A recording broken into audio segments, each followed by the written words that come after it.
Can you set up the event today? What do we got going on today? The event, brother, it's tough because as the event's crack-a-lacking and everything's going down and everything's exactly the way it's supposed to be, there's this omnipresence, this big dark shadow that's going to hover over the Video Gaming Awards. But don't fear, brother. It's just the largest arms in the world coming in for a crash landing, brother. At what point did you guys sort of decide we're going to go with dragons? It feels like you're on kind of the cusp of like the dragon rage now, and now. Yeah, we decided that like 5 years ago, right after Oblivion. Like we got to do you know, it's just one of those things in fantasy that you've always wanted to see on the screen in a big way. So that was, we decided very early on. It's in Skyrim. It has dragons, and that's all we knew for a long time. An interesting thing about the VGAs was I didn't see like a story or writing category with a game like Batman, you know, very story heavy driven. What's the response of a game developer for something like that? Well, I think, you know, the story is becoming more and more important in game development, definitely. And for a game like we work on, telling that journey of the player and Batman and where his character goes, I mean, I think it's the amount of people that go into actually telling the story, and, you know, from the voice actors to the cinematics people to the writers to the artists, I think, you know, it's definitely something that would be great to recognise, yeah. Any quest tips you can give us for Skyrim? Huh. I mean, there's so many quests. I think sometimes people get stuck, and they should just keep going, because sometimes the game doesn't exactly tell you what you need to do, and then eventually it will. So it depends on the quest. I don't really know. Do you have a favorite quest at all? I like the quest in the Dark Brotherhood, where you cook. For those of you who played it, I just like it's something you haven't done before in a game. We kind of anticipated it'd be Call of Duty versus Battlefield this time of year, but it's kind of Batman versus Skyrim. How do you guys feel about that? I love it. That's kind of awesome. I mean, I'm really enjoying Skyrim at the moment. I think they're very different games. I think that's a fantastic battle to have. We don't really see it as a battle. For us playing, you know, those games, like when you're up against or up with those categories, that's a fantastic feeling as it is, just to be nominated alongside those great games. So I think we're proud to be up there, and let's see what happens tonight. Lollipop Chainsaw is an idea that Suda51 had, the great Japanese game maker, and he came to me and said, I'd like to collaborate on this game. I need your help. I think it fits your aesthetics. And I said, that's great. I've always wanted to make a video game, so I got excited about doing it. And it's been a blast. I think of Lollipop Chainsaw as sort of a cross between Dawn of the Dead and the Powerpuff Girls. I think it's the first game to ever have, you know, a lot of beheadings and disembowelments, but also a lot of, you know, sparkly hearts and rainbows and things like that. But the gameplay is fun. The characters are awesome. I brought in a lot of my actor friends from Hollywood to do the different roles that are going to be revealed over the years as time comes up. And I really, really have enjoyed the process of working with Suda and with Warner Brothers. They've been great. How involved are you? Are you like the script writer? Are you like overseeing? It's both. I mean, I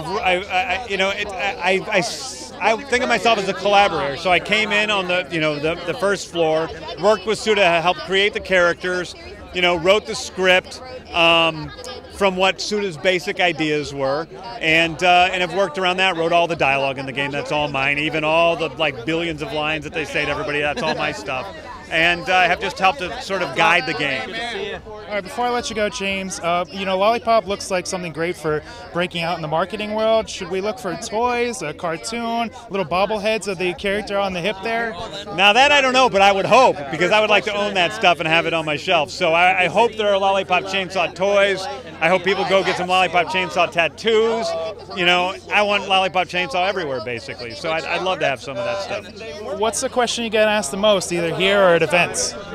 Oh, well, now it changes a lot once the game comes out. Right now, all the questions are, when's the DLC coming? And what is it? I'm not saying. What's your wish from Santa this year? To win the lotto. And I'm hoping it's like about $250 million, just like Albert Pujols, what he just did, 245. What's your wish from Santa Claus this year? We don't know a lot about it, but is there anything? World peace. So you're the tech guy. What is the best tech stocking stuffer this year? Oh my gosh, a toddy cloth or a swipe tie. It's a toss-up between those two things. They both clean your gadgets. A tie that has a built-in cleaner underneath it. I'm not wearing one right now, but and a toddy cloth is also like this little handkerchief that cleans all of your gadgets. Everyone can use them because everyone has a touch screen, and those things get grimy, believe me. clean them off. Keep them clean, kids. Can you talk a little bit about YouTube, new YouTube, and how you feel about it? The new YouTube? I'm actually pretty excited because I feel like YouTube is definitely putting a bunch of money and backing a lot of really great talent. So I'm hoping that they're able to create really good content and kind of help us, people who are creating user-generated stuff, maybe help us up our game too.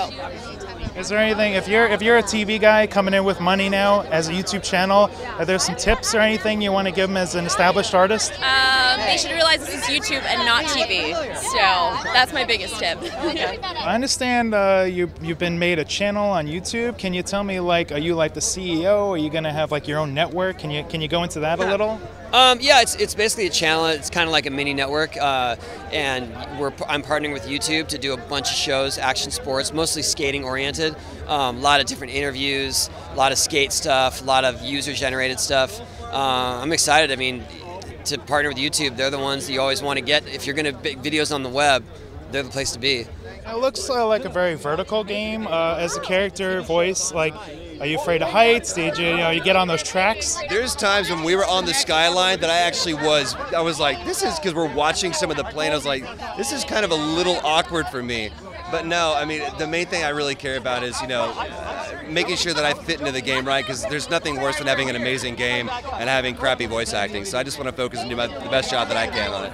I'm a big fan of esports and the fighting game community. The Mortal Kombat sort of braves new trails with the latest one. Is there anything that you're seeing or not seeing in the fighting game community? Seeing or not seeing? Well, what I'm seeing, I guess, is a lot more exposure. This EVO tournament gets bigger and bigger every year, so that's pretty exciting. Is there anything you'd like to see we're not seeing? Even more exposure. I guess I think a lot of the people don't realize how much of a sport it's become.